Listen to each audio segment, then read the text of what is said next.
Добрые люди, шановные коллеги, займайте месцы згодна купленым билетам. Подтягивайтеся бліжэй. Не гледзячы на мою мадэрацыю, якая можа быць усялякай, госці такія, што будзе вельмі цікава. І тэма такая, што будзе вельмі цікава. Па правую руку ад мяне пакутліва выбірае месца, магчыма, галоўны беларускі талкіністы, толкіназнаўца Андрэй Строцаў. Ваши бурныя апладысменты, прывітаймо героя. Па другі бок ад мяне, ні хвіліны не вагаючыся, выбраў месца. У нас зноў з вами, бачыце, ковідная рассадка праз одно кресло. Я просто не зразумеў, колькі у нас мікрафон. У нас 2 мікрафона, 3 чалавекі і 5 крэслаў. О, так у нас зусім утульная кампанія. Пагаворым мы сёння пра... Злева ад мяне я пачаў прадстаўляць гостя. Давайте вы падтрымаеце і яго. Вядомы беларускі паэт, філолог і не ў апошнюю чаргу перакладчык паэзіі і прозы Ігор Кулікоў, перакладчык валадара пярсцёнкаў. У прынцыпе, валадар гэтых перакладацкіх пярсцёнкаў, бо мы гаворым пра больш, чым тэкст. Тэма сённяшняй размовы. Шановныя калегі, вы маглі б дачыняцца, калі не шэптам, то інтэлігентным крыкам, а не крычаць, як ізенгардскія оркі. До мяне долетаюць зараз крыкі ізенгардскіх оркаў. Стрымлівайцеся, калі ласка, альбо адразу узброівайцеся. Узброены чалавек, ветлівы чалавек і не перабівае сённяшніх нашых суразмоўцаў. Дыскусія сфармуляваная дваяка. У падзагалоўку гісторыя як бы і прэзентацыя Толкіна па-беларуску. Нараджэнне, з'яўленне беларускага пераклада валадара пярсцёнкаў і не толькі валадара пярсцёнкаў. Але сама назва гучыць як бы праблемна і метафарычна. Мова як герой эпасу.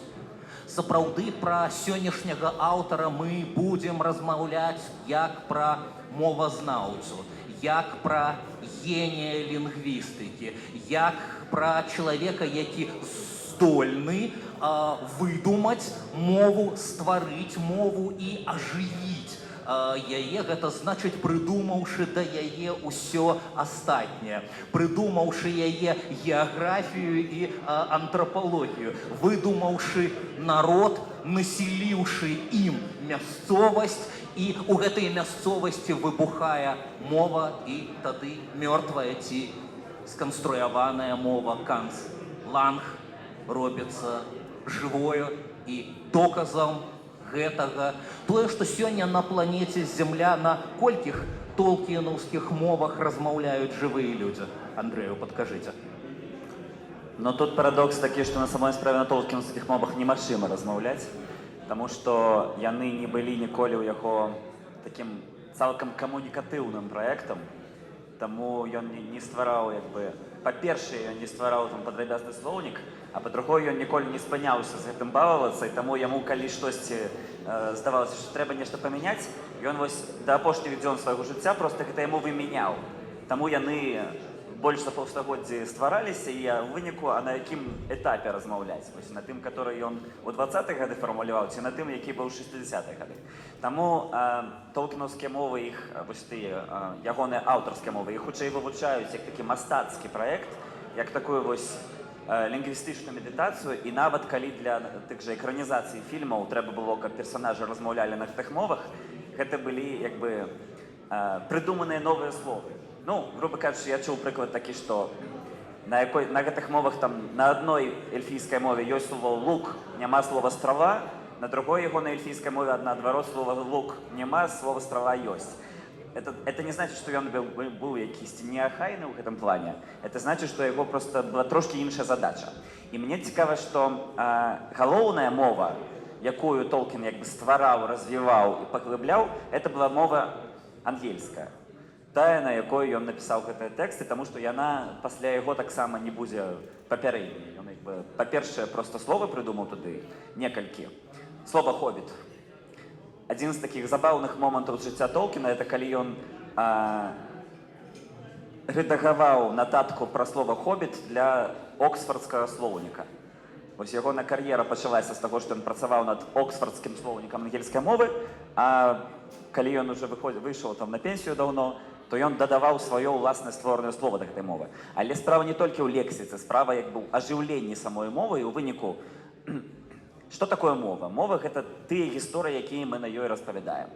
І гэта тое, чаго Толкіну не хапала, напрыклад, у эсперанта. Што эсперанта цалкам працоўная камунікатыўная мова, але на ёй няма эсперантысцкага міфа. А ён стварыў такі міф на ангельскай мове. І, ў прынцыпе, ягоны тэкст, ягоны наратыў — гэта адзін з галоўных тэкстаў на ангельскай мове мінулага стагоддзя, проста, ну, па ягонай дагэтуль актуальнасці і тым, што ён жыве і чытаецца.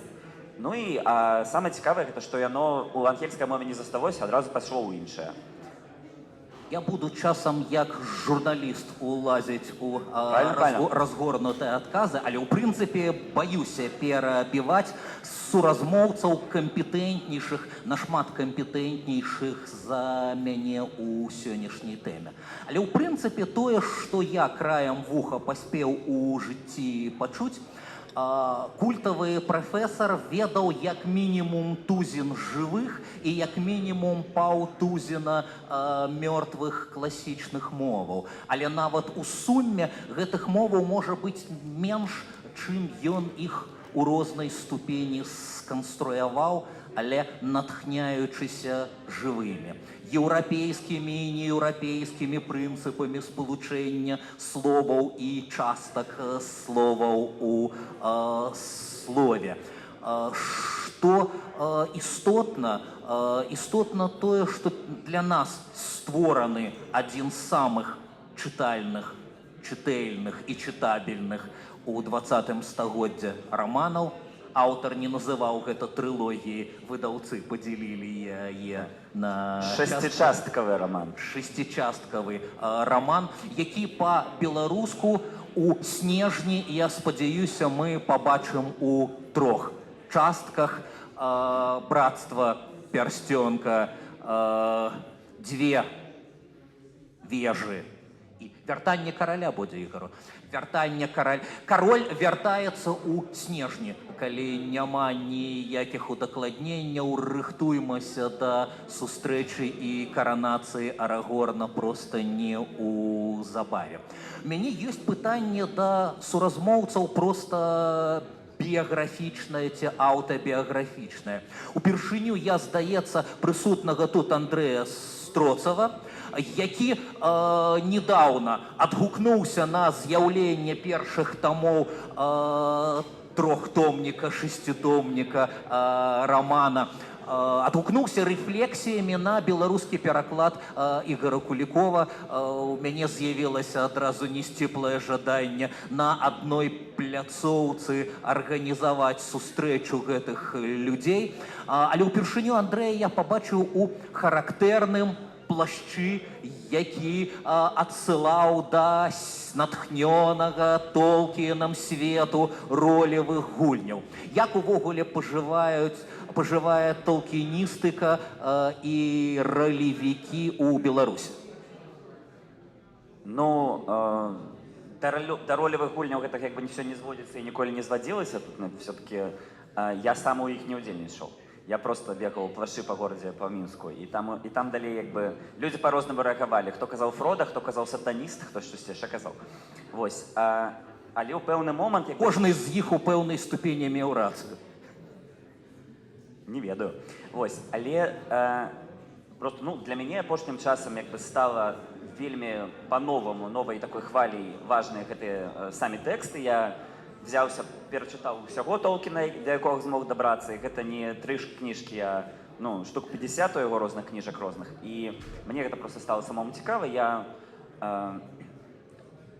одну кніжку пра яго зараз пішу, але все ніяк не дапішу, але таксама 2 гады таму выйшаў пераклад другого тома другой часткі хронік Нарніі Прынц Каспіан Клайва Льюіса ў маім перакладзе. І для мяне як бы вось гэтая перакладчыцкая традыцыя стала таксама блізкаю, хаця гэта для мяне быў толькі пачатак, я спадзяюся працягваць.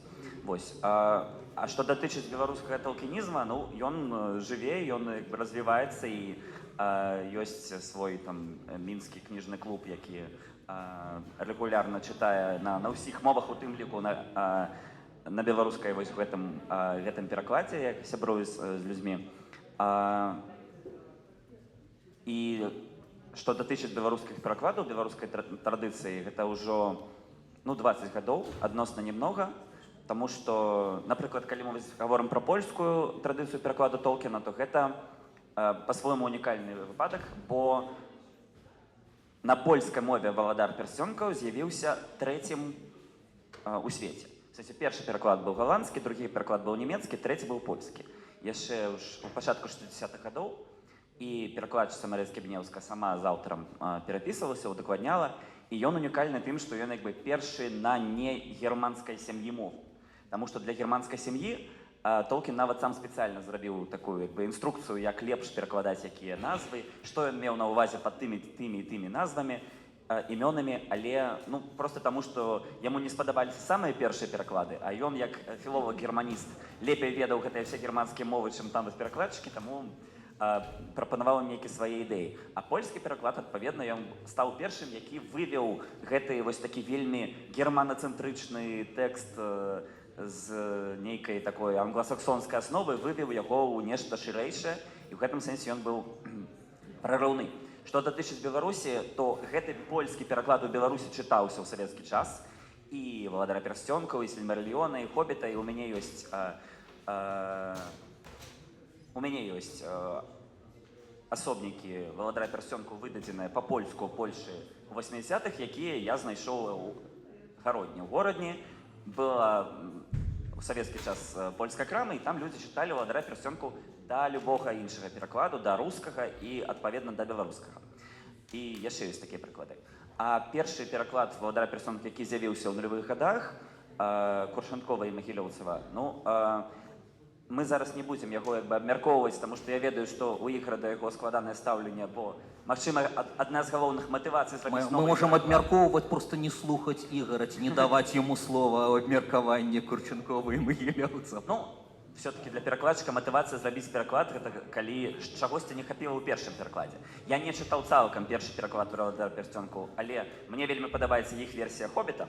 Але праблема тых першых перакладаў у тым, што, па-першае, яны як бы не былі той, што называецца ліцэнзаваны, таму гэта такі був хутчэй аматарскі, такі самвыдатаўскі субкультурны праект, і гэта ў дадзеным выпадку гаворка пра вось талкінізм як кампашку. Шаноўныя калегі, хлопцы і дзяўчаты, перакладаем на мову жывой рэкламы. Набываючы сёння томікі у Настай Карнацкай у выдавецтва Янушкевіча за столікам, вы набываеце не просто Толкіна, а ліцэнзійнага, легальнага Толкіна. Вы уносіце свой унёсак у змаганне з пірацтвам, у паўставанне легальнай школы перакладу. Да. Ну і вось гэты знак, ён тут не дзеля прыгажосці, таму што гэта капірайтаўскі знак. Але галоўнае, чым адметны гэты пераклад, это тым, што ён поўны.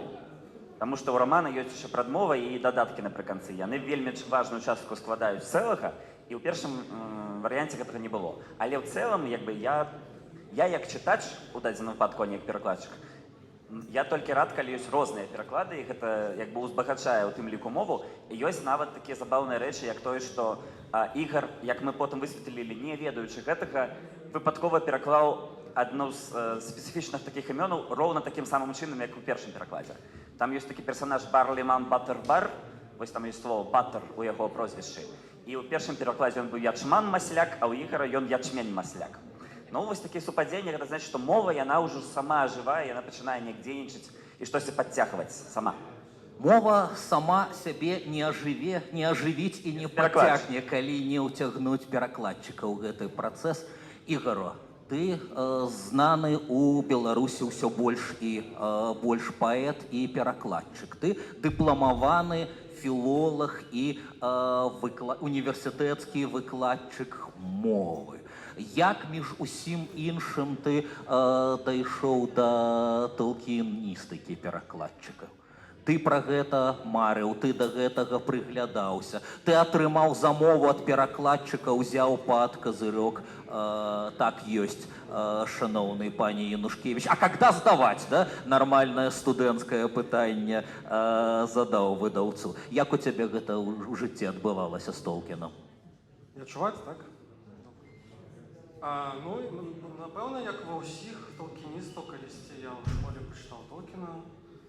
Ну, в пераходным узросце гэта самыя яркія ўражанні, напэўна, таму з таго моманту я захацеў перакладаць Толкіна. І вот Андрэй не дасць скусіць, на другім курсе я запісаўся да яго на перакладчыцкую майстэрню. Ну і першы раз, калі прыйшоў, трэба было прадставіцца, расказаць, з якой мэты я там, какие у меня планы. Ну, я так смело сказал, что я хочу перекласть Толкина, Удара Перстенкова, на что Андрей сказал, ну, не хана у вас заявочки, конечно. Вот. Это было, напевно, в 2006 году. Ну, вот прошло, сколько? 20? Нет. Не пройшло и 20 годов. Да, не прошло и 20 годов, як я все-таки свой план выконал. Тому, это, безумовно, формально был заказ от выдавецтва. Бо ў нейкі момант Андрею Янушкевичу захацелася выдаць новы пераклад. А для мяне гэта заўсёды было жаданнем, таму гэта не было, можна сказаць, працай. Гэта было асалодай. Хаця, канешне, у тым рэжыме, якім я перакладаў, гэта назваць гэта фізічная асалода цяжка. Хутчэй гэта была псіхалагічная асалода, фізічна гэта было катаванне. Вось. Ну, вось такі просто шлях, трэба просто прачытаць кніжку ў юнацтве, яна застанецца з тобой на ўсё жыццё. У якім выглядзе? Што ты першае, дарэчы, прачытаў? Я перачытаў Владара Перстёнка ў самым папулярным расійскім перакладзе Мурав'ёва Коўскага, так? Ужо потым быў Сільмарыліан і Хоббіт. А па-ангельску, дарэчы, я прачытаў якраз першым Сільмарыліан, бо ён тупа каштаваў танней у кнігарні. Одна кніга, а не 3. Так, а на Удара Перстёнка просто не было грошай у 10 класе. Я купіў Сільмарыліан і потым катаваў настаўніцу, бо яна сама не ведала многіх слоў з той кніжкі архаічных. Мы як бы крышачку, вы з Андрэем крышачку маладзейшыя, а я з таго трагічнага пакалення.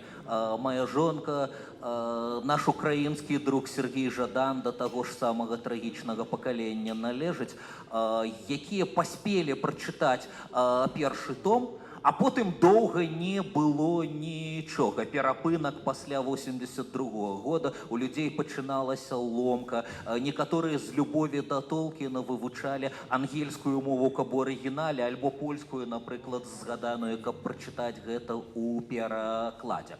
Але гэта як бы закрываючы подступы да талкіністыкі. Я ведаю Ігара як чалавека цэльнага, сістэмнага і мэтаскіраванага.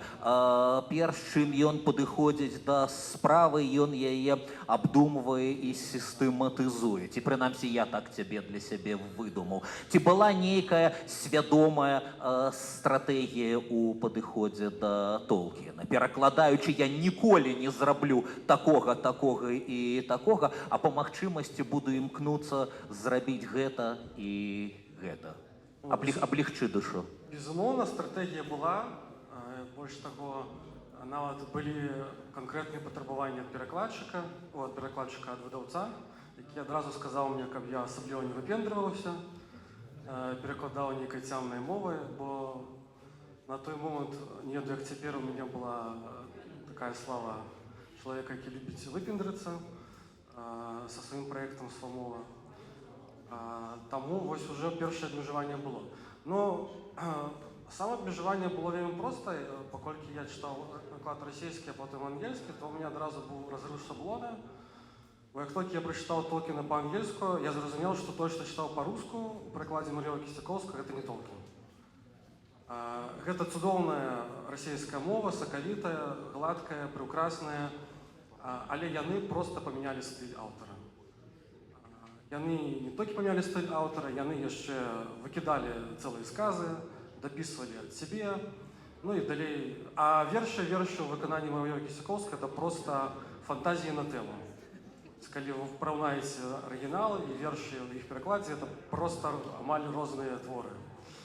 І в прынцыпе, так, які расійскі пераклад не возьмеш, ёсць да чаго дакапацца, штосьці.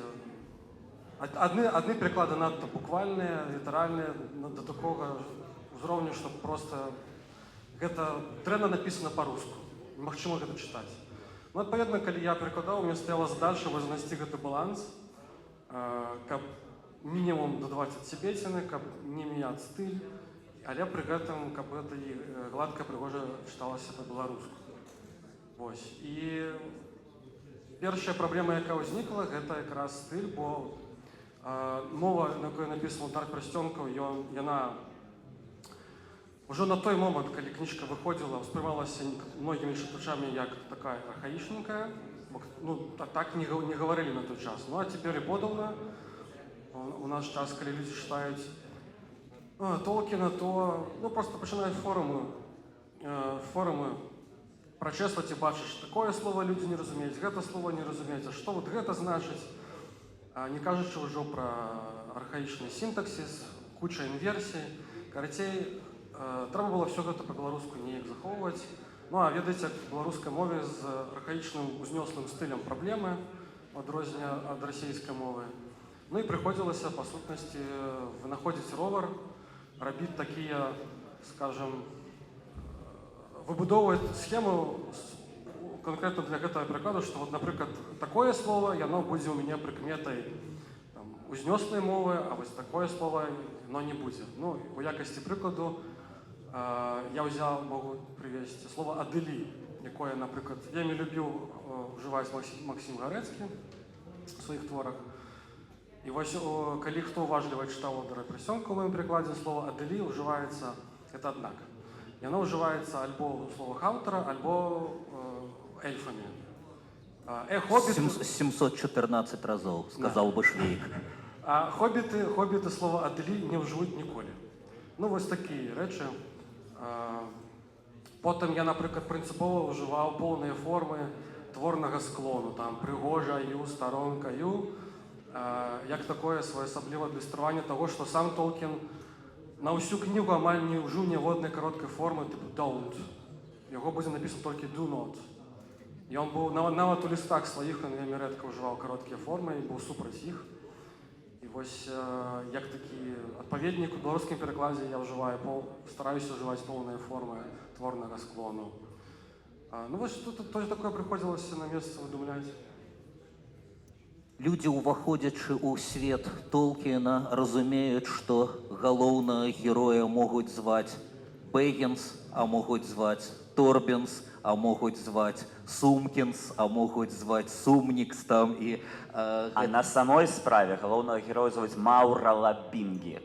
Таму што маецца на ўвазе, і гэта як бы такая мета-гульня, і якая мае напрамое дачыненне да нашай сённяшняй размовы, што гэты тэкст — гэта пераклад. Гэта як бы англійскі пераклад Джонам Рональдом Руэллам Толкінам нейкай чырвонай кнігі, якая дзесьці тэарэтычна існуе, таму што гэта ўсё такое міфалагічнае мінулага нашага часу, і ён гэта стылізуе пад тое, як вось містыфікатары 19 стагоддзя знаходзілі дзесьці там на паддашку які-небудзь гатычны раман і яго выдавалі як свой. На папярэднім як бы пакаленні і этапе літаратуры гэта рабілася просто дзеля таго, каб людзі гэта купілі, таму што фантастыка як літаратурны жанр яшчэ не была развітая. Толкін мог ужо сабе дазволіць проста гуляцца, але галоўнае, што для яго гэта пераклад. Таму, напрыклад, Бэггінс як імя галоўнага героя — гэта пераклад нейкага такого слова «лабінгі» на вестроне мове зносінаў між землямі. Што датычыць вось гэтай стылізацыі, наколькі я разумею, Толкін унікальны тым, што гэта аўтар, які, па-першае, у межах аднаго рамана ёсць некалькі розных стыляў, як ад узнёслых да такіх вельмі прыземленых. Але калі браць шырэй, то я не ведаю іншых аўтараў, ну, можа, мне хто падкажа, якія б у межах аднаго нейкага свайго літаратурнага свету з аднымі тымі самымі персанажамі рабілі некалькі кніг абсалютна розных стылях. Таму што ёсць «Хобіт», які напісаны як дзіцячая казка, ёсць «Валадар пярсцёнка», які напісаны як такі дастаткова складаны раман, а ёсць такія хронікі кшталту Сільмарыліяна, которые напісаны зусім іншым стылем, але пры гэтым это адны і тыя ж самыя персанажы. Таму, што датычыць мовы, тут выклік не толькі сэнсы валейшы і стылёвы. Ну, тое, што вось Ігор сказаў пра тое, што мова трошкі архаічная. Ёсць забаўныя прыклады. Это як вось амерыканскія дзеці паглядзелі брытанскі мульцік «Свінка Пеппа» і пачалі размаўляць з брытанскім акцэнтам, да? А ёсць, называецца, «Імперыя наносіць удар у адказ» праз сваю культуру. А ёсць прыклады таксама людзей, которые у дзяцінстве, там, типа, нейкім вельмі раннім падлеткавым узросце чыталі шмат Толкіна, а потым пачалі размаўляюць, і людзі, ну, на ангельскай мове, і людзі не разумеюць некаторых словаў, якія яны ўжываюць. Вось. Але людзей могуць без экзамена залічваць у Оксфорд і не прымаць у Кембридж на гэтай падставе. Людцы добры. Андрэй, вы вельмі слушна і своечасова ўлезлі. Акрамя адной рэчы я вёў ціхенька, каб спытацца у Ігора, так слушна, за рознымі персонажамі і за рознымі мовамі, за рознымі спосабамі як бы гаварэння, так? Цягнецца розны лінгвістычны шлейф. У адпаведнасці з гэтым, як перакладаць тое ці іншае імя. Ігору, дзе ты нічога не інакшыў і браў як у арыгінале, так і перапісваў беларускай кірыліцай. А дзе ты перакладаў імёны як вымоўныя, да, як гаваркія? В целом я ішоў за парадамі, які Толкін выклаў у сваім гайдзе для перакладчыкаў.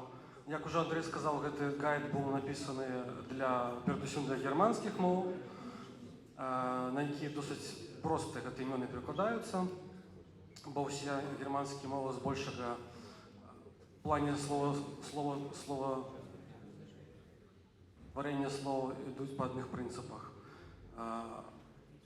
Але ў нас, конечно, у славянскіх мовах парады Толкіна не заўсёды падыходзілі, але збольшага там, дзе Толкін пісаў, што трэба гэта імя перакладаць, я яго і перакладаў. Таму у меня просто адразу не было ніякіх ваганняў, ці пакідаць Бэггінс, ці все-таки перакладаць яго нейкім чынам на беларускую. Я просто адкрыў гайд. Багінскім ты яго не зрабіў. Я просто разгарнуў гайд, і там было написано Бэггінс. Гэта слово мае сэнс па-англійску, таму, калі ласка, перакладайце. Вось і ўсё. А вот далей уже ўзнікла праблема, як это прыгожа ўсё перакласці, зрабіць, як цяпер модна казаць, лакалізацыю. І хацелася знайсці нейкі баланс, каб гэта з одного боку быў пераклад на беларускую мову, з другого боку ён не быў, скажем так, ну, ўжо моцна над беларускім. Вось. І таму, калі я перакладаў тапонімы у воласці, гэта я так пераклала «Зашая», то я свядома пазбегаў тапонімаў на кшталту там Смаленшчына, які адразу цягнуць за сабой уяўленне пра наш свет, а стараўся падбіраць больш-менш нейтральныя суфіксы для тапонімаў. Ну і не абышлося без усякіх жарцікаў. Можна это ласка? Вось хто уважліва гартаў, глядзеў на карту воласці, той можа заўважыць там пару жарцікаў ад мяне. Ну, напрыклад, у верхнім левым куце ёсць такая вёска у воласці Логавін. Людцы, вам будзе вот просто з гэтай хвіліны лягчэй сачыць за Ігорам, калі вы тэрмінова купіце некалькі кніжак і разгорнеце карты. Вось. Працягвай. У ніжнім правым куце ёсць такая вёска Свержан. Хто не ведае, гэта вёска пад столбцамі. Дзе вы вогнішчы з бабковым паліце? Так, ну вось такія жарцікі былі у меня про лакалізацыі, але зноў-такі вот я стараўся падбіраць нейкія нейтральныя больш-менш суфіксы, там ава, тукава, а не тукаўшчына. Вось такое. Тукаўшчыну маглі б спяваць беларускія акторы і акторкі. Так. Я ўжо чую гэтую мелодыю. Але, на жаль, ідэальна перакласці і ўсё лакалізаваць немагчыма, бо Толкін выбудаваў сапраўды звышскладаную схему пры перакладзе з гэтага Вестрона. Паколькі там усе мовы больш-менш ўзаемазвязаныя, то перакладаючы вот нешта ў хабітане, як так Мурав'ёва называецца, трэба памятаць, што гэтая мова, на якой гавораць хобіты, яна родная, напрыклад, мове, на якой гавораць роханцы, толькі тая мова адносна мовы хобітаў больш архаічная.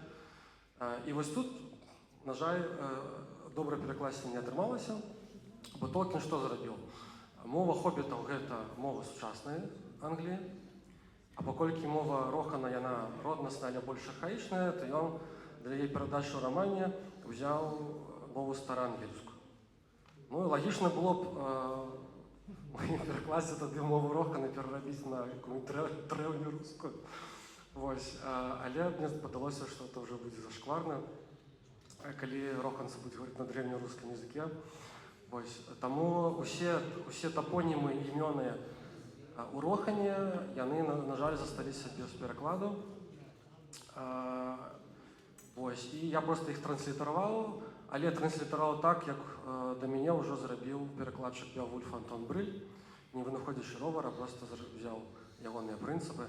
Таму некаторыя мяне пытаюцца, чаго это у вас в перакладзе Теоден, все прывыклі да Теоден па-руску. Ну, таму што гэты дыфтонг... Беовульф. Да, бо гэты дыфтонг, дакладна невядома, як ён вымаўляўся па-стараангельску. Вот адна з версій, што ён вымаўляўся як «эл», і гэта версія калісьці спадабалася Антону Брылю, і ён узяў яе і пераклаў «Беовульф». Ну і ў меня ўжо проста не было выхаду. Я ўсе гэты дыфтонгі, які сустракаюцца у Толкіна, пераклала як «эл», і таму у мяне ў перакладзе «Теоден», «Эўвюн», а не «Эўвін», як па-расейску. Вось. Ігор, гледзячы ў чэсныя адданыя вочы сяброў і калег, якія глядзяць на цябе зараз, пакайся, куды дзеўся Гэндальф і што з ім зрабілася? Галоўнае, чаму зрабілася? Гандалф гэта імя, якое Толкін не раіць перакладаць, бо яно не ангельскае, яно ўзята з мовы стараісландскай. І адпаведна, я усе імёны, якія не ангельскія, то бок якія я не павінен быў перакладаць, я стараўся іх перадаваць у тым гучанні, у якім яны гучаць у арыгінальнай мове. Не па-ангельску, а так, як яны гучаць у мове, адкуль яны ўзятыя. Ну і па-стараісландску гэта імя гучыцца Гандальвр, р канчатак Толкін адкінуў. Ну, в на канцы па-беларуску неяк зусім ніяк не пакінеш, таму заслося ф, ну і асюль а. Гэндалф гэта так чытаецца па-ангельску. Вось. Ну, адпаведна, все імёны гномаў з хобіта, яны ж таксама ўзятыя са стараісландскай, прыватнасці з паэмы «Прароцтва Вёльвы». І іх чамусьці расійскі перакладчык перадаў так, як яны больш-менш па-стараісландску гучаюць. А вот чамусьці Гэндальфа па-расійску перадаюць праз «э». Ну, нелагічна. Вось. Але я не першы, хто так робіць, і украінцы таксама пішуць Гандалф. Так што я нічога тут не вынайшаў новага. І не пераймаюцца. Калегі, я прапаную Андрэю і Ігару зрабіць вам шматмоўны падарунак, а заадно паказаць, як лінгвістычны свет Толкіна функцыянуе і як гэтыя розныя моўныя шлейфы сплітаюцца. Арыгінал і пераклад верша. Андрей, пракаментуйце, што гэта будзе. Мы абмеркавалі, што вось ёсць адзін добры вельмі прыклад, каб паказаць, як гэта работае. І заадно гэта будзе анонс трэцяга тома, таму што зараз будзе канкрэтны адзін верш з ужо трэцяй часткі. Я помню, як мы сидзелі ля вогнішча вось у тым самым Свержані, які кантрабандай патрапіў на мапу. І вось там чыталі розныя вершы. У воласці. Да, это было воласці. І я прачытаў вось гэты на ангельскай мове тэкст, які мне просто падабаецца якім гучыць, а нечакана Ігар узяў, дастаў мабільнік і прачытаў адтуль ўжо свой пераклад. Вось мне гэта неяк запомнілася. Але, да, я просто дадам, што для Ігара важна, што для пераклада Ігара важна, што гэта таксама працяг пэўнай традыцыі не толькі толкіназнаўчай, а ў прынцыпе традыцыі вось гэтага ажыўлення ангельскай літаратуры па-беларуску, пачынаючы з вельмі старых і даўніх узроўняў, таму што ёсць пераклад Беовульфа Антонам Францішкам Там, Брылём. дзе сам прафесар перакладаў колись Беовульфа і карыстаўся гэтым, беларускі перакладчык можа абаперціся на тое, што ўжо ёсць. Давайте казаць пра тое, што ёсць. Праход па тых жа слядах, і для мяне вельмі блізкая, вельмі люблю гэтую кнігу, 2 разы чытаў стараангельская паэзія, зборнік, які таксама пераклаў Ігар, у тым ліку з тымі тэкстамі, якія калісьці, з якімі працаваў і якія пераасэнсоўваў у сваіх творах сам Толкін. Вось, я прачытаю гэты верш па-ангельску. Чаму ён цікавы? Таму што тут ёсць вось гэтая гульня з моўнымі слаямі. Верш на сучаснай ангельскай мове, але ў ім згадваюцца памерлыя ваяры, якія загінулі вось у адной з галоўных бітваў гэтай вайны, адначасова з Рохана і Гондара. Это 2 розных народы, у іх розныя мовы. І мову роханцаў, вось гэтых вершнікаў, Рохерім, Толкін вырашыў, як сказаў Ігар, перадаваць праз стараангельскую, праз вось тое, што яшчэ вядома як англасаксонская. Ён не меў на ўвазе, што яны самі англічане, але ён іх мову перадае такім чынам, каб падкрэсліць яе адрозненне ад ангельскай. А гондарцы, іх саюзнікі, якім яны прыйшлі на дапамогу, вось гэтая вядомая сцэна, як бы прыбыццё кавалерыі. Гондарцы яны сваім высакародным людзям даюць імёны на эльфійскай мове. Таму што яны людзі, але ў іх традыцыя як бы такая вось узвышаная, яны карыстаюцца эльфійскімі мовамі, вось як такім аналогам лаціны. І таму гэты тэкст, ён напісаны ў традыцыі алітэратыўнага вершаскладання, якое ў беларускай мове мала, толькі вось хіба што ў такіх перакладах, як Беовульф ці тое, што зараз Евген Папакулю робіць з Эддай. І Саргавейны зялёны рыцар нас хутка чакае. Это значыць, што тут ён робіць вось такую моўную гульню з стылізацыяй пад стары даўнюю традыцыю. І ён гэты тэкст перапаўняе вось гэтымі імёнамі загінулых ваяраў. We heard of the horns and the hills are winning, the swords shine in the south kingdom. Steeds once stride into the stoning land as wind in the morning. War was kindled. There Theoden fell Thengilin mighty, to his golden halls and green pastures, in the northern fields never turning, high lord of the host. Harding and Guthlaf, Dunherion Deorvine, Doughty Grimbold, Herefara and Herobrand, Horn and Fastred, fought and fell there in a far country. In the mounds of Mundburg under mould they lie, with their leagued fellows, lords of Gondor.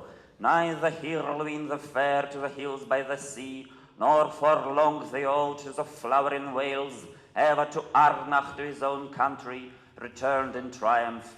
Nor the tall bowmen Derfin and Duilin to their dark waters, meres of Morthon down the mountain shadows. Death in the morning and at day's end in lords took and lowly, lone now they sleep on the grass in Gondor by the great river. Grey now as tears, gleaming silver, red then it rolled, roaring water, foam dyed with blood, flamed at sunset, as beacons mountains burned at evening, red fell the dew on Ram-Masehor. Вочы прысутным у кагосьці ўвільгатніліся, у кагосьці зрабіліся ваяўнічымі, а хтосьці ўвайшоў у медытацыю. Ну, але ви бачили планку. Здається, ви все виросли на володарі перстенка у оригіналі. Я ні хвилинку не сумніваюся. Ігор, коментуй, з чого сплітався твій переклад? Ну, напевно, треба сказати пару слов про... Прочитаю зараз. Про А і літераційний вірш проінтригує спочатку ще. сказати. Що це таке? Это... Літераційний вірш був характерний не тільки для старожитних германських мов, а ще і, наприклад, для старожитних італійських мов, і для старожитних кельтських мов так само. Принцип його був такий. Радок складався з 4 опорних слов. Значить, це повно натиснене слово, на яке падає логічний натиск. Тут, у принципе, присутные могли бы уже конспектовать, записывать. Радок гэты дзяліўся цэзурай, то бок невялічкай кароткай паўзы на 2 палавіны, то бок справа ад паўзы і злева ад паўзы было па 2 опорныя словы. І яны не даваліся тым, што, як правіла, першае і трэцяе опорныя словы пачыналіся з аднаго і таго ж гука. Паколькі ў старажытных германскіх мовах націск у 90% выпадкаў падаў на першы склад, вынятак станавілі толькі дзеясловы з прыстаўкамі, то першы склад у слове быў самы выразны, а не канцавы, як у нас, бок рыфмы ніякай не магло быць асабліва, а рыфма была, можна сказаць, это была пачатковая рыфма. Вось. Мог яшчэ дадавацца другое опорное слово, тут могли супадать першие гуки першага, третьего, альбо першага, другого и третьего опорных слов. Четвертое слово ніколі не, что называется, алітэравала, не пачыналася з таго ж гука, што папярэднія опорныя словы, бо гэта было сігналам канца радка. Это слово не алітруе, значит, что конец радка. Вось. Но, адпаведна, по-беларуску... Я спадзяюся, спадар Рагойша глядзіць зараз трансляцыю нашай размовы і ў новым выданні паэтычнага слоўніка з'явяцца прыклады. Ну, я могу потым пачытаць мой артыкул про літарацыйны верш, калі я все-таки выдам сэра Галена Зелёнага рыцара. Я там зрабіў для сябе дайджест, вырашыў для сябе на 50 сторонок про літарацыйны верш. Бо дагэтуль все, што я чытаў па-рускую, украінскую, там, гэта, ну, шчыркаша была такая туфта. Я чакаў, калі ўпадзе гэтае слово, думаў, наколькі яно будзе знішчальным. Меня просто это раздражняло, что настолько мало информации про гэты верш. Здаецца, по-руску так шмат перакладалі гэтым літарацыйны верш. Я просто абклаўся такими диссертациями, монографиями по-ангельску, прочитал их, зрабіў такі дайджест. По-беларуску я, в принципе, прытрымаўся всех гэтых прынцыпаў. Радок з 4 опорных слов, цэнзура, там, алітерацыя. Проблема толькі ў тым, што па-беларуску націсны склад вельмі часта недалёка не першы. Ось, і таму алітерацыя, шчыра кажучы, ну, часта губляецца, то бок на слых яна не так добра ўспрымаецца. Ну, але ёсць як ёсць. Такі ж таго ж прынцыпу прытрымліваўся Антон Францішак Брык, калі Беовульфа перакладаў, хаця ён часта алітэраваў 4 склад, опорнае слово, пардон, чаго я ніколі не раблю. Ну, а Евген Папакуль тут згаданы увогуле адмовіўся ад гэтага прынцыпу. Ён захаваў толькі 4 опорныя словы, а на літарацыю махнуў рукой, бо, ну, трэба часта перакручваць, так сказаў. Вы побачылі, што існуе ўжо 3 традыцыі, да, перакладання літарацыйнага верша. Чытай пераклад. Добра. Пра кліч мы чулі незлічоных рагоў, пра лес дзідаў у паўдзённым панстве, памкнулі коннікі ў край камення, як ветер у досвід на вальку памчалі, паў там Тэўден, сын Тэнгела дужы, не вярнуўся храбры у хорам злоты, на пашы зялёныя поўначы роднай. Годны пан Грыдзел, Гутлов і Хардзінг, Дунхере Дёрвіне, доблесны Грымбальд, Хере Фара і Хорн, Херубранд і Фастрыд. Усе пагінулі на гонях далёкіх, пад Мунбургам злеглі ў зямлю курганную, для вояў суратных віцязяў Гондара. Ні Хірлуін зграбны на ўзгор'я прыморскае, ні стары Фарлонг у стракаты арнах не вярнуліся больш ратаборцы слаўныя, да любых сяліб, як і лучнікі статныя, Дэруфін і Дуйлін, дому даводаў, Мартон да цёмнага ў цені горным, Багато бойцаў пабралася смерцю на полі Пеленара, спаць ім да веку пад хмарамі траў ля хвалян дуіна. Срэбныя сёння, як слёзы ясныя, тады барвовыя воды каціў ён, пену крывавую ў промнях апошніх, і горы гарэлі агнём вечаровым, дардзелі росы ў рамас эхары. Бурные аплодисменты, шановные коллеги. На радочку спаць ім да веку заснуў прысутны ў зале жывы беларускі паэт. Паэзія Толкіна дзейнічае і гэта ўсё вельмі выніковае. Вось літаральна просто пару прыкладаў, каб цяпер ужо калі мы прачыталі. Вось у ігра зямля камення, Stone England, зямля камня. Это роўна тое самае, што Гондар. Вось далей згадваецца Гондар, гэта эльфійскае слово, якое азначае земля камня, а Stone England это вось такое, значыць, англійскае такі архаізм. Ну і адпаведна, як вы зразумелі, вось гэтыя імёны такія, як Грымбальд, Фастрет і так далей, гэта вось роханскія, англасаксонскія як бы імёны па структуры мовы, а вось гэтыя все Друфін, Дуэлін і вось такія па-эльфійску стылізаваныя, гэта гондарскія імёны. Ну і сам верш, ён па сутнасці такі мета-момант, таму што ён выбіваецца з апавядання асноўнага рамана. Нам аўтары гавораць, што такі верш напісалі праз стагоддзі пра тое, што адбывалася. Таму што ён заўсёды гуляе не толькі са стылямі мовы, а яшчэ з гэтымі гістарычнымі ўзроўнямі, і мы разумеем, што падзеі робяцца часткай міфа. Вось, і гэта тое ж самае, што вынес, мне вельмі спадабалася, што гэта вырашылі вынесці на вокладку другого тома. Мне здаецца, гэта як бы тое, чаму мы гэтай кніжкі чытаем, акрамя мовы, акрамя стылізацыі, акрамя эстэтыкі, это тое, што, як Сэм кажа, як бы мы самі ў межах міфа, мы самі ў межах гісторыі. Вось.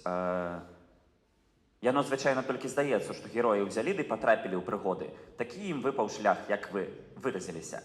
Але насамрэч яны хутчэй, як мы, маглі 100 разоў збочыць, ды толькі ж не збочылі. А каб збочылі, то нічагуткі б мы пра іх цяпер і не ведалі. Сказанні такіх забываюць у момент. А помняць толькі тых, што прайшлі да канца, і заўважце, не заўсёды той канец быў добры. Ну, прынамсі, не ў тым сэнсе добры, у якім яго разумеюць самі героі, а не слухачы. Таму у Толкіна вельмі розныя героі ёсць, вось тыя, якія Гэта ж Сэм, да? Нічагуткі і з умент. Вось, да, таму ёсць вось гэтыя героі, якія палі ў бітве, і іхнія доўгія спісы імёнаў, якія фактычна яны ж у падзеях не ўдзельнічаюць в гэтыя фарлонгі. Это просто вось эфект, які нам паказвае, што свет шырэйшы. Не, фарлонг ён з'яўляецца, і ў іншым месцы ён называецца не фарлонг стары, а фарлонг тоўсты, фарлонг the fat. І нават ёсць такі забаўны момант, што ягонае імя, Толкін дзесьці кажа, што ягонае імя якраз не сіндарынскае, а данумінорскае, што это вось як бы супер-мега мясцовая шляхта, якая жыла ў Серадзем'і да таго, як Элендзіл выплыў. Ну, гэта ягоныя гульні. Але ёсць такія героі, як Сэм, ёсць такія героі, як Фрода. Таму яно адгукаецца. У мяне есть одно, відаць, на сёння зусім не лінгвістычнае пытанне, але оно вынікае, можа быць, з усяго, пра што мы размаўлялі. Учора мы, размахваючы рукамі, дыскутавалі пра тое, як з ваеннай прозы робіцца антываенная, як праўда пачынае гаварыцца Васілём Быкавым інакш. Мне здаецца, ці толькі па часе супала, што прафесар працуе, робіць пэўныя тэрапеўтычныя, свядома ці несвядома, урокі з тагачаснымі сучаснымі яму ангельцамі. Брытанская імперія губляе свае як бы набыткі, а гераічным героем робіцца паўрослік. Разумееце, куды я хілю, да? Імперская веліч, вялікая, вялізарная, як сінонім таго, што якім чалавек быць павінен, на што арыентавацца. Паўрослікі, несучы сваю ношу, ствараюць абсалютна іншую канцэпцыю героизма. Можно быть маленьким и великим одночасово. Як вы, Андрею, глядите на гэтую думку? Ну, по-моему, гэта... Наколькі выпадковая гэтая тэндэнцыя літаратурная супадае з трансфармацыяй Брытаніі у маленькую прыстойную краіну з велічнай імперіі? Ну, з'яўленне хоббітаў у толкінаўскім творчым праекце гэта на самой справе адна з самых такіх нечаканых адзін з самых нечаканых момантаў, таму што ад пачатку ён пра іх не пісаў. Ад пачатку ён пісаў той, што ён пачаў яшчэ да Першай сусветнай, пісаць пра эльфаў. Яго найбольш цікавілі эльфы. І эльфы зусім не паўрослікі. Гэта, наадварот, нешта такое надчалавечае па здольнасцях, па розуме. Але пра эльфаў ён пісаў трагічныя гісторыі. І Сільмарлен, які мы чакаем, што аднойчы мы зможам прачытаць таксама ў перакладзе Ігара, гэта таксама такое вельмі тэрапеўтычнае пераадоленне, можа быць, траўмы, пра звыш людзей, пра бессмяротных герояў, якія змагаюцца не проста з нейкімі там перашкодамі, а персанальна з д'яблам, з сатаной, і церпяць грандыёзную паразу за паразай за паразай. Ён таксама церпіць паразу, але ў выніку все пацярпелі паразу. Вось. І Сільмариллён у гэтым сэнсе гэта такая вельмі дэпрэсіўная, але ў гэтым сэнсе вельмі велічная гісторыя. А хоббіты з'явіліся як абсалютна ніяк не звязаны тэкст. Ну, Толкін пісаў нейкія забаўныя гісторыі для сваіх дзяцей. Напрыклад, кожны год ён пісаў ім лісты ад імя Дзеда Мароза. Яны захаваліся, яны выраслі ў нейкую такую таксама гісторыю. А вось гэты Більба, который аднойчы з'явіўся, таксама проста такая казка на ноч, паступова зрабіўся часткай гэтага пейзажа, гэтага сюжэта. І казка «Хоббіт», яна, як тэкст, таксама расце ад... Яна ідзе туды і назад, як падзагаловак назвы твора. Яна ідзе ад такога іранічна паўдзіцячага такого абсурда з нейкімі гномамі, якія прыйшлі і все з'елі дома, да сапраўднай вайны, да сапраўднай бітвы там вельмі небяспечнай. І, дарэчы, гісторыя не пра тое, як перамагчы дракона. Небяспечна нажырацца ў гасцях, вы зразумелі. Гісторыя не заканчваецца тым, як яны, што трэба перамагчы дракона, і вось. Аказваецца, што вся праблема ў тым, што будзе потым, калі гэта дракона перамаглі, і ледзь адно-аднога все там не пазабівалі. А потым, вось сёння абмяркоўвалася, што бывае, калі выдавец проста робіць нейкую замову аўтару і замову перакладчыку. Аўтару замовілі працяг «Хоббіта». Яго папрасілі напісаць яшчэ якую-небудзь книжку вось да новых калядаў, каб дзецям пакласці пад ялінку. І Толкін пачаў пісаць працяг «Хоббіта», але ён не ведаў, што яму рабіць. Таму што казка «Хоббіт» закончылася тым, што галоўны герой вярнуўся дадому, у яго ўсё было добра. Ён вырашыў, не, ён проста прагуляў усе грошы, якія ён прывёз адтуль ад гному. Потым мне неяк нецікава. Ён вырашыў, не, Більба павінен жаніцца, хаця, ну, таксама гэта не пра яго. І ён ужо пачаў пісаць вось гэтую зялёную кніжачку. Ён пачаў ужо пісаць пра то, як дзень нараджэння, нейкія все вось гэтыя прыколы, якія на пачатку. І потым у працэсе ён зразумеў, ужо пішучы, што і гэты пярсцёнак не той, чым ён ад пачатку здаваўся, і так далей, і так далей. І «Валадар пярсцёнкаў» вырас у той раман, які мы ведаем, ну, на фоне 37-га, 38-га, 39-го года. Толкін думаў, што ён яго дапіша. У выніку яму трошкі перашкодзіла гэта зрабіць хутка Другая сусветная вайна, на якую ён пісаваў гэты тэкст як лісты свайму сыну Крыстаферу, які ўжо больш не слухаў дзіцячыя казкі, а які ўжо служыў у каралеўскай авіяцыі. І тут я як бы не магу не сказаць пра Крыстафера, што 21 числа яму споўнілася б 100 гадоў, таму што без Крыстафера Толкіна, без Толкіна малодшага мы б не мелі гэтага свету і гэтай літаратурнай традыцыі такую, як мы яе маем. Хаця гэта не зусім наша сённяшняя тэма. І вырасла сапраўды вось такое значнае, вельмі шматслойнае пераасэнсаванне праблемы гвалту, праблемы ягонай асэнсаванасці, смерці. Ну, сам Толкін казаў, што галоўная яго тэма гэта не ўлада, гэта смерць. Улада гэта так, гэта проста такое Гэта проста рухавік сюжэту, казаў ён у сваіх лістах. А галоўная тэма майго твора гэта смерць. І як яе перажываюць і бессмяротныя істоты, і такія вось простыя, як мы з вами. Думаю, нічога больш радаснага і аптымістычнага мы сёння не сказалі б вам, шаноўныя калегі. Але перш чым усё гэта увойдзе ў апафеоз вашы бурлівыя апладысменты і набытыя кніжкі, нам бракуе пары гераічных заклікаў. Скажем, калі героі трэцяга тому ідуць на безнадзейны бой і перамагаюць, ідуць на смерць, і некаторыя з іх перамагаюць яе. Давайте попросім Ігора агучыць пару самых прыгожых абзацаў трэцяга тома, які ўжо ў снежні. Перед тым, як агучу, хочу невялічкі конкурс зрабіць.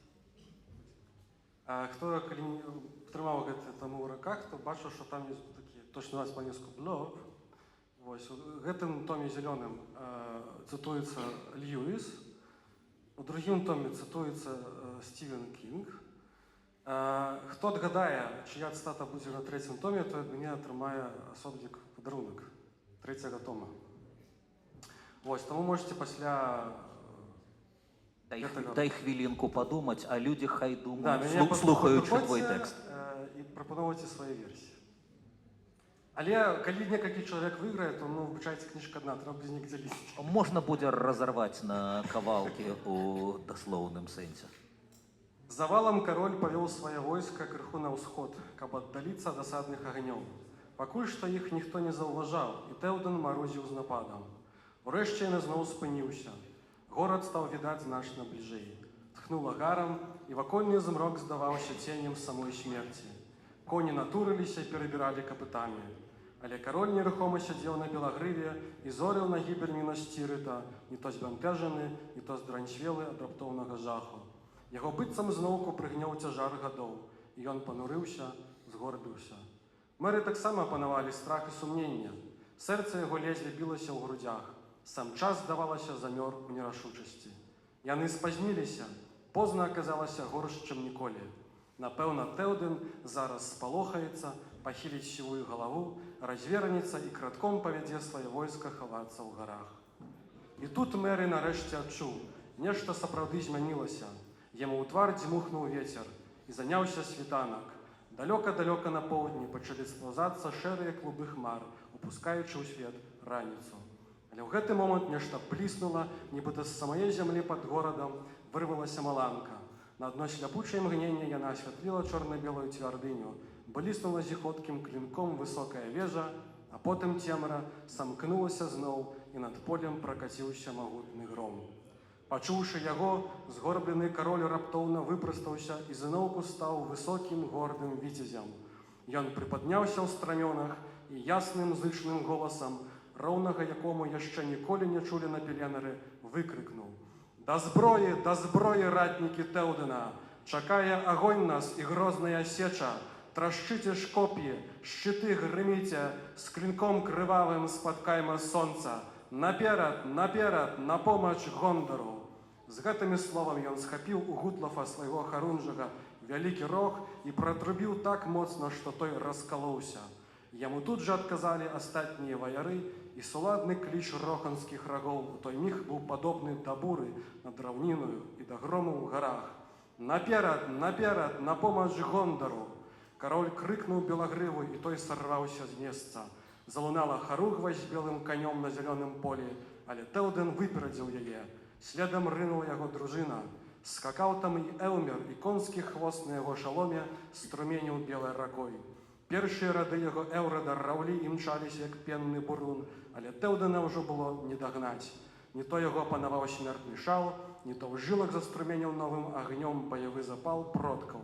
Але на сваім белагрыве ён раптам прыпадобніўся да старажытнага бога, самога Орама Вялікага ў бітве Валар, калі свет яшчэ быў юным.